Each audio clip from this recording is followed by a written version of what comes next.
Hello students, how are you. इस video में understanding diversity से रिलेटेड जो इस चैप्टर में क्वेश्चन आंसर मेंशन है, ये बीच के पोर्शन में भी जो टेबल दिया हुआ है इसको भी आप लोग अपने कॉपी में फिलअप करके रख लेना, आपको हेल्पफुल होगा ये। और बाकी जो इसके क्वेश्चन आंसर है, एक्सरसाइजेज हैं, तो उन एक्सरसाइज का भी आंसर किया हुआ है इस वीडियो में, इसको आप लोग अच्छे से देख लेना।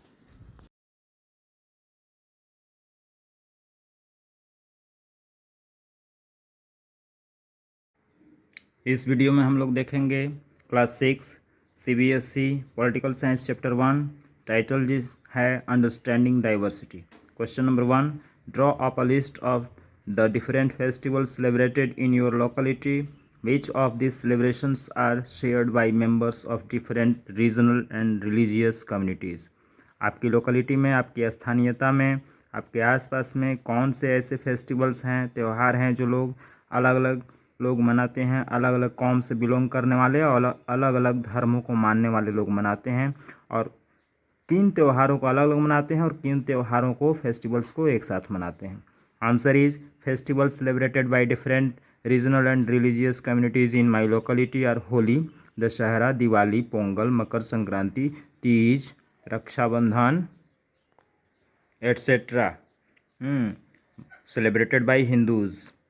Guru Parab, Baisakhi, Lohri are celebrated by Sikhs, Mahavir Jayanti by Jains, Eid ul Fitr, Bakrid, Muharram by Muslims, and Christmas, Good Friday celebrated by Christians, while Independence Day, Republic Day, and Gandhi Jayanti celebrations are shared by all regional and religious communities in my locality. ऊपर के त्यौहार लोग अलग अलग धर्मों के, कौम के लोग मनाते हैं, जबकि गांधी जयंती, इंडिपेंडेंस डे और रिपब्लिक डे लोग एक साथ मिलजुल करके मनाते हैं। Let's move question number 2। What do you think living in India with its rich heritage of diversity adds to your life. अर्थात आप इसके बारे में क्या सोचते हैं कि भारत एक धनी विरासत वाला देश है, यहाँ विभिन्नता है, इस विभिन्नता के बारे में आप क्या सोचते हैं जो सदियों से चली आ रही है। Answer, yes, living in India with its rich heritage of diversity adds to our life. We know different people, culture, customs, traditions, languages, different type of foods, and also we celebrate different festivals together. Question था कि ये जो विरासत है, विभिन्नता की विरासत है भारत में, वो आपके जीवन में क्या डालती है, क्या योगदान देती है। तो हमारे जीवन में अलग अलग फूड हैबिट्स, अलग अलग लोगों के कल्चर, विभिन्न लोगों से मिलना, उनकी भाषाओं को जानना, इस तरह से अलग अलग त्योहारों के एक साथ मिलाना, ये हमारे जीवन में योगदान देता है, ऐड करता है। Let's move question number 3. Do you think the term unity in diversity is an appropriate term to describe India? What do you think Nehru is trying to say about Indian unity in the sentence quoted above from his book The Discovery of India? Pandit Nehru ने book लिखी थी the discovery of India, Bharat की खोज। इस book से लिया गया term unity in diversity क्या सटीक है, सही है, भारत के लिए सटीक बैठता है।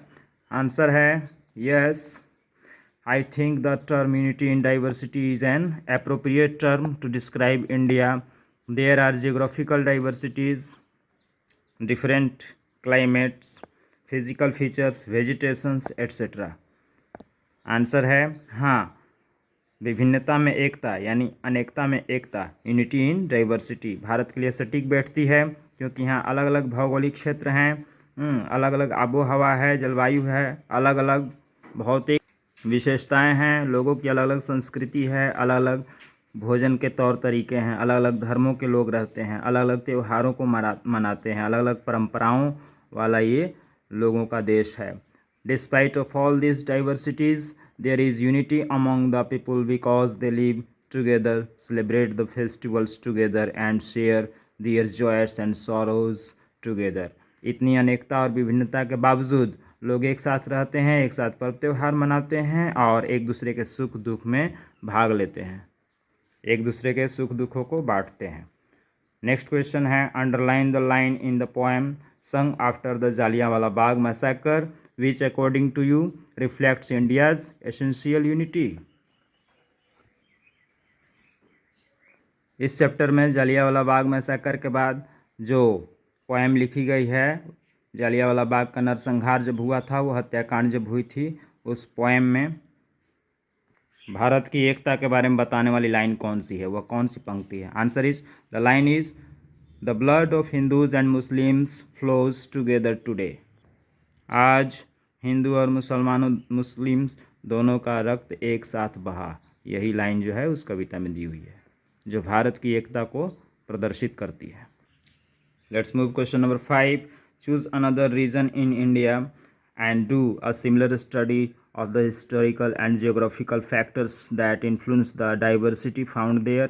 Are these historical and geographical factors connected to each other? How?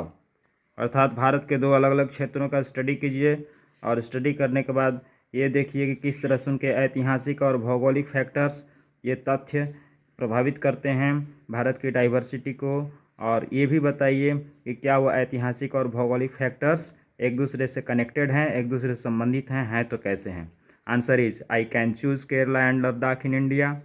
There are religions in Kerala और Hinduism, Judaism, Islam and Christianity. This region is surrounded by sea on the one side and hills on the other. It was considered a trade route by Arab traders. While जबकि Ladakh is located in mountains, there are religions, Buddhism and Islam. It was considered a good trade route as it had many passes. यहाँ अनेक दर्रे हैं, passes हैं. Both regions were influenced by Chinese and Arab traders.